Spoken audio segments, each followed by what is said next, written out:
Yayasan Buser Indonesia (YBI) DPC Brebes, yang bergerak di bidang organisasi lembaga swadaya masyarakat (LSM) dan media online buserindonesia.id, serta LBH YBI dengan Ketua DPC YBI Kabupaten Brebes Tangguh Bahari mengadakan kegiatan audensi ke Dinpermades Kabupaten Brebes pada hari Selasa, tanggal 24 Desember tahun 2024, yang rencana dihadiri 20 peserta, pengurus dan tim investigasi YBI, dan media Buser Indonesia dengan tujuan untuk menjalin silaturahmi YBI DPC Brebes dengan Dinpermades Kabupaten Brebes, membangun sinergitas dan kerjasama antara YBI DPC Brebes dengan Dinpermades Kabupaten Brebes untuk kemajuan sistem pelayanan pengurusan pelayanan masyarakat melalui pemerintah desa, bagi masyarakat Kabupaten Brebes yang lebih baik. Adapun target dari kegiatan ini adalah menyampaikan keluhan masyarakat baik terkait 1. Banyaknya kepala desa yang melakukan dugaan praktik jual beli jabatan atau kecurangan dalam melaksanakan penjaringan perangkat desa. 2. Adanya dugaan penyalahgunaan dana desa oleh pemerintah desa. 3. Adanya aduan masyarakat penerima bantuan bansos yang diduga ada praktik pungutan liar. 4. Ada kepala desa diduga menyalahgunakan kekuasaan, melakukan penekanan ke bidan desa untuk pindah kerja dengan berbagai cara. 5. Banyaknya kegiatan yang seharusnya swakelola desa tapi malah di pihak ketigakan atau diborongkan. Apa langkah apa yang di Dinpermades Kabupaten Brebes untuk mengatasi permasalahan tersebut di atas? Pada saat audiensi ditemui oleh Hengki Oktavianto selaku Kepala Bidang Kelembagaan Pemerintah Desa, Dinas Pemberdayaan Masyarakat Desa, dan ini jawaban dari Hengki Oktavianto. Muhammad Tangguh Bahari sebagai Ketua YBI Brebes Buser Indonesia ya? Ya, YBI Yayasan Buser Indonesia Brebes. Nah, ada audensi di Dinpermades Brebes. Apa yang diaudensikan? Jadi ada permasalahan yang ada di desa. Berarti kami sebagai suatu yayasan LSM ya, banyak aduan dari masyarakat, ya, khususnya tentang beberapa permasalahan di desa. Salah satu contohnya misalnya ada beberapa hal yang pelayanan desa yang kadang-kadang mereka berangkat tidak sesuai dengan jadwal, jam 8 sampai jam 16 sore, kadang-kadang mereka jam 12 mereka tidak datang, pelayanan susah dicari. Itu ada permasalahan juga dugaan beberapa kecurangan dalam pemilihan perangkat desa. Contohnya di Kedungoleng, Kecamatan Paguyangan. Terus ada salah satu kepala desa juga yang istilahnya melompati kewenangannya. Dia mencampuri kewenangan untuk menggantikan bidan desa. Padahal bidan desa itu kewenangan dinas kesehatan itu sudah ada di Buniwa, Kecamatan Sirabok. Ya, Kecamatan Sirabok. Tetapi tadi Pak Dinpermades sudah dengan bagus menjawab semua itu akan dikoordinasikan. Ya, karena Dinpermades itu sifatnya hanya pembinaan, jadi mereka akan mengkoordinasikan di bina. Tapi kalau misalnya seputar ada dugaan pungli dan lain sebagainya, dari Dinpermades menyarankan untuk dilaporkan ke APH, baik kejaksaan, kepolisian atau ke APIP dulu, ya kan, inspektorat dalam hal ini. Itu aja. Kalau ini mengenai absensi, apa perlu fingerprint?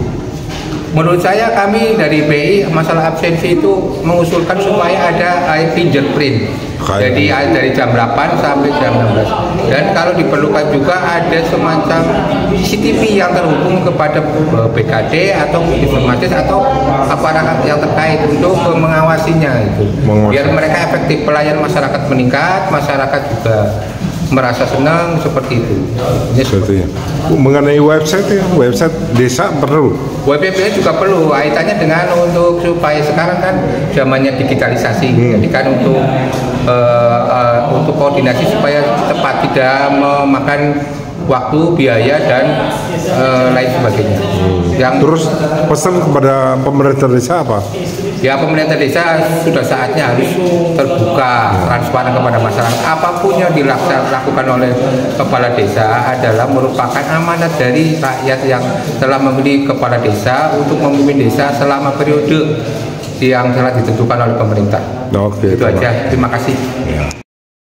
Kalau misalkan tidak selesai juga baru disampaikan ke APIP. inspektorat. Jadi seperti itu. Nggak selalu harus ke APH ya? Tidak selalu, karena Iya. kalau semuanya masuk ke APH itu kan APH kalau ada sisi biasanya ranah pidana ya. Pidananya Mau baru pidana APH. umum mau pidana khusus itu baru ada sisi itu. Tapi kalau kita lihat di desa itu regulasinya pada intinya lebih banyaknya ke partisipasi masyarakat. Jadi semuanya itu ada namanya musyawarah. Musyawarah. Itu perbedaan pemerintah desa dengan pemerintah yang lain. Pemerintah kabupaten, pemerintah provinsi itu berbeda prinsipnya dengan pemerintah desa. Jadi Ya. seperti itu. Di Iya. sini peran masyarakat lebih terasa. Lebih terasa ya. Gitu. Iya. Oke. Dugaan atau Dugaan-dugaan. teman-teman yang mereka Menganggap peroleh maupun informasi ya. Informasi yang sifatnya masih dugaan. Yang mereka peroleh di lapangan terutama di ranahnya pemerintah desa. Ya. Jadi di sini beliau-beliau ini menanyakan atau memohon konfirmasi tugas-tugas di Permades seperti apa, regulasinya seperti apa, termasuk pengawasan desa itu seperti apa. Jadi tadi sudah dijelaskan kewenangan di Permades seperti apa, APIP seperti apa, sampai dengan ranahnya BPD itu seperti apa. Jadi seperti itu aja tadi. Kalau di Permades apa kewenangannya? Di Permades utamanya adalah memfasilitasi pemerintah desa, jadi semua hal yang terkait dengan desa dalam hal ini pemerintahannya itu dari kepala desa, BPD, perangkat desa sampai dengan lembaga-lembaga desa itu kami memfasilitasi, termasuk BUMDes. Itu juga kami yang memfasilitasi. Jadi seperti itu, tidak hanya bukan berarti semua kegiatan di desa itu fasilitasinya di kami. Betul. Tadi kita contohkan tadi PBB ada dinas teknis sendiri, kesehatan ada sendiri, jadi seperti itu. Ya kalau masalah-masalah yang misalnya pihak ketiga boleh melaksanakan pembangunan proyek. Itu kan tadi sudah dijelaskan kaitan pengadaan barang jasa di desa itu kan sudah ada perbedanya, sudah ada aturannya. Pada prinsipnya di desa itu pelaksanaan pengadaan barangnya swaklola pada prinsipnya, dan itu boleh sebagian dikerjakan oleh penyedia untuk mendukung swaklola itu, atau bisa juga diserahkan sepenuhnya ke penyedia kalau tidak bisa dikerjakan sendiri. Jadi seperti itu. Dasarnya apa? Tadi dasarnya kalau perdanya.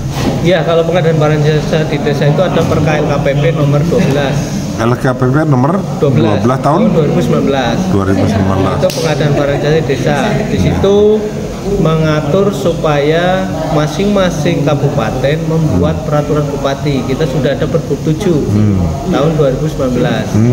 Kemudian ada juga, 2020 atau 2019 saya lupa, 2020 ada Pergub 7 tahun 2020. Kemudian dari yang kaitan swaklola, dari LKPP juga sudah mengeluarkan namanya bentuk-bentuk dokumen swaklola. Itu lewat SK Deputi 1 nomor 2 tahun 2024, masih baru kemarin. Dari LKPP juga sudah bikin seperti buku saku ya.